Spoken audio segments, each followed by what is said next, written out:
আসসালামু আলাইকুম। আজকের এই চমৎকার বিশ্লেষণমূলক আয়োজনে সবাইকে উষ্ণ স্বাগত জানাচ্ছি। দেখুন, ঈদ মানেই তো আনন্দ, নতুন পোশাক, দারুণ সব খাবার আর প্রিয়জনদের সাথে এক হয়ে সময় কাটানো, তাই না? কিন্তু আমরা কি কখনো একটু থমকে দাঁড়িয়ে ভেবেছি যে এই উৎসবের আনন্দটাকে শুধু দুনিয়াবি বিনোদনের মধ্যে আটকে না রেখে কিভাবে একটি মহাপবিত্র ইবাদতে পরিণত করা যায়? আজকের এই আলোচনায় আমরা ঠিক সেই উত্তরটাই খুঁজব।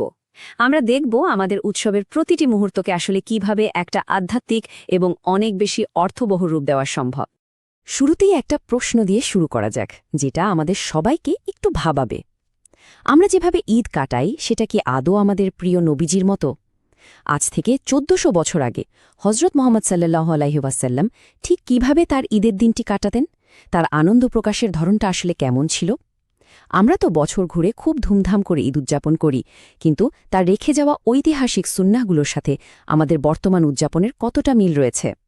এই প্রশ্নটা মাথায় রেখেই আজ আমরা এক ঐতিহাসিক সত্যের সন্ধানে যাত্রা করব। ঠিক আছে, চলুন সরাসরি মূল আলোচনায় যাওয়া যাক। আজকের এই আয়োজনে আমরা ধাপে ধাপে যে বিষয়গুলো নিয়ে কথা বলবো তা হল ঈদের আগের রাত ও সকালের প্রস্তুতি, খাদ্যাভ্যাস, যাতায়াত ও তাকবীর, নামাজ ও খুতবা, সমাধিক শিষ্টাচার এবং সবশেষে অসহায়দের প্রতি ভালোবাসা। মূলত নবীজির ঈদের দিনের একটা রুটিন আজ আমরা এক্সপ্লোর করতে যাচ্ছি।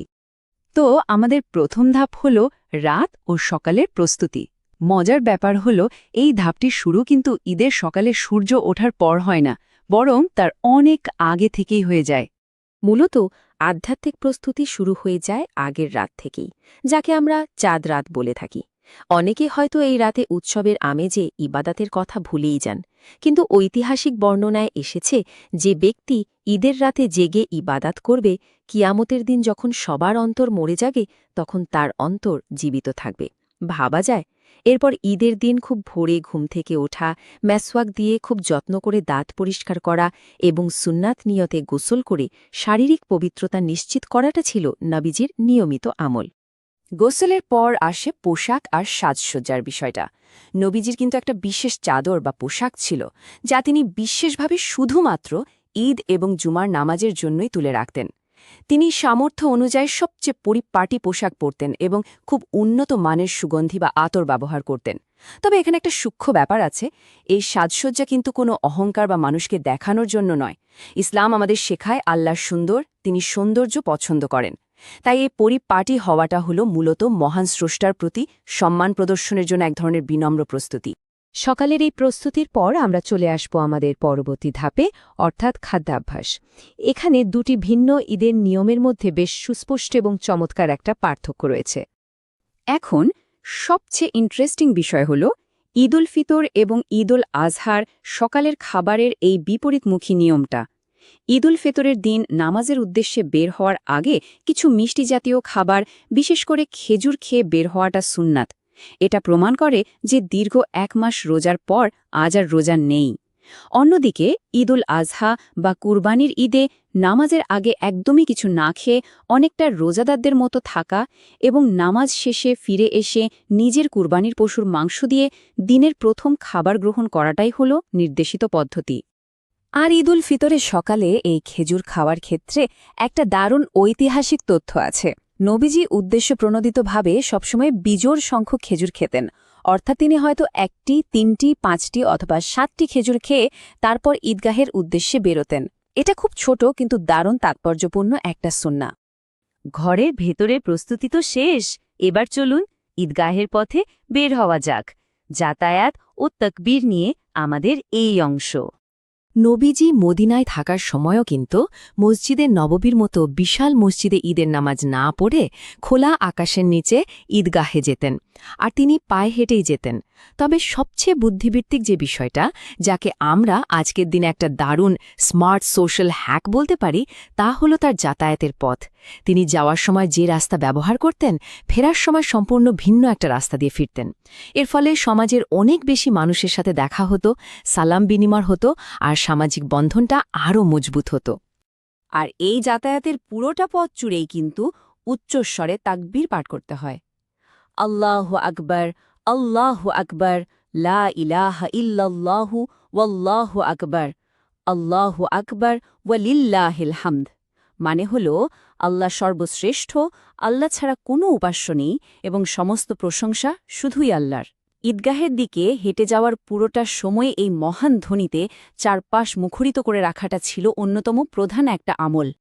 আমরা এখন ঈদগাহ মাঠে পৌঁছে গেছি।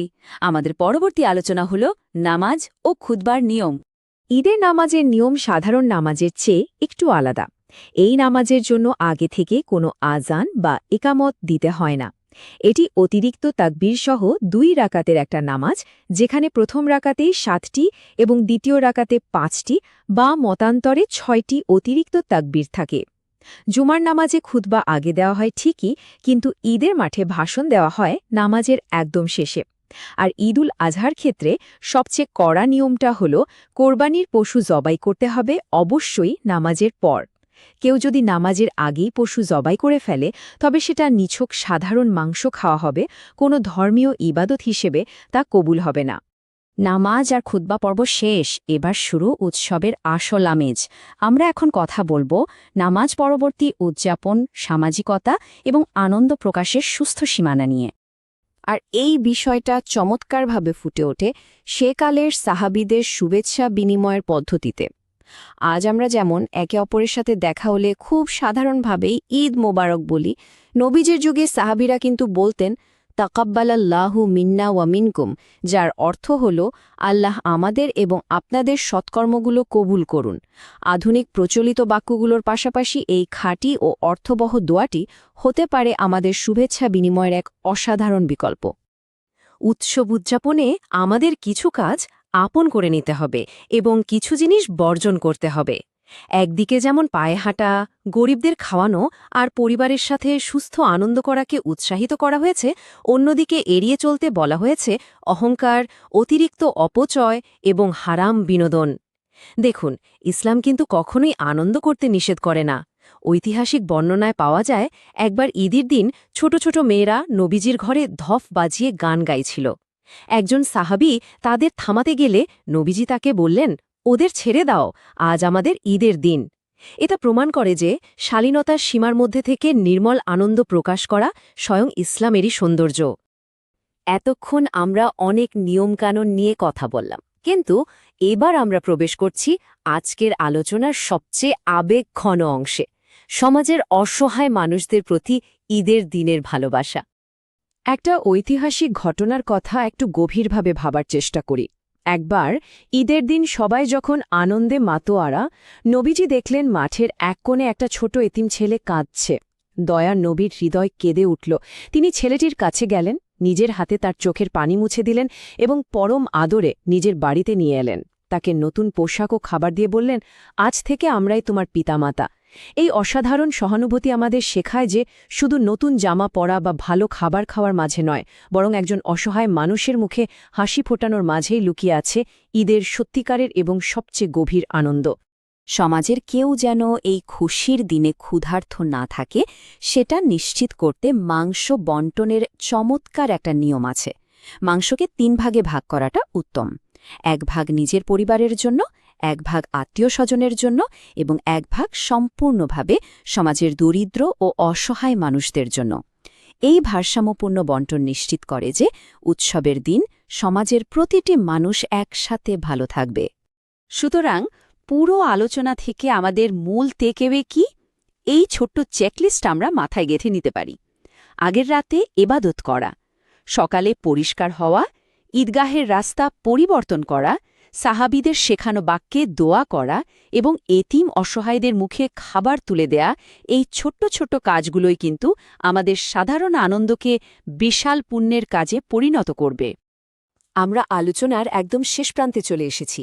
একটা প্রশ্ন রেখে যাই, এই ঈদে কোনো নির্দিষ্ট সুন্নাহটি আমরা আমাদের জীবনে বাস্তবায়ন করতে যাচ্ছি? কারণ শুধু জানলেই তো হবে না, সেটাকে কাজে লাগানোই হলো আসল সার্থকতা। আসুন, আগামী উদযাপনে আমরা এই চমৎকার আদর্শগুলো ধারণ করার চেষ্টা করি। সময় নিয়ে আমাদের এই আয়োজনে যুক্ত থাকার জন্য অসংখ্য ধন্যবাদ। সবার উৎসব হোক আনন্দময় এবং আধ্যাত্মিকভাবে পরিপূর্ণ।